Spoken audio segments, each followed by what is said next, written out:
Les élections régionales de 2015 auront lieu précisément les 6 et 13 décembre prochains. Il s'agira d'élire les conseils régionaux des 13 nouvelles régions de France métropolitaine qui sont issues de la fusion des 22 régions actuelles.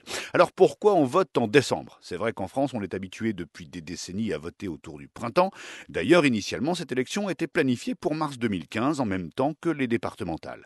Mais voilà, la réforme territoriale prévoit la naissance des nouvelles régions le 1er janvier 2016, donc pour être raccord, les conseillers régionaux seront élus juste avant, en décembre.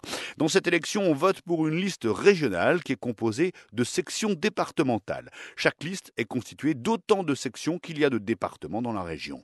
Les listes doivent respecter la parité homme-femme. Le scrutin est proportionnel à 2 tours avec prime majoritaire.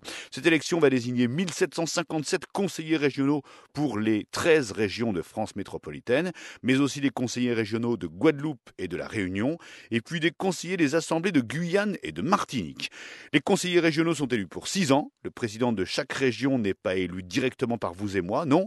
Ce sont les conseillers régionaux fraîchement élus qui vont désigner leur président lors de leur première assemblée régionale. Sur le plan politique, l'enjeu des élections régionales est important car il faut se souvenir que les actuelles régions sont toutes détenues par la gauche sauf l'Alsace et ça va probablement changer. En décembre, de nombreuses régions devraient basculer à droite ou même au Front National.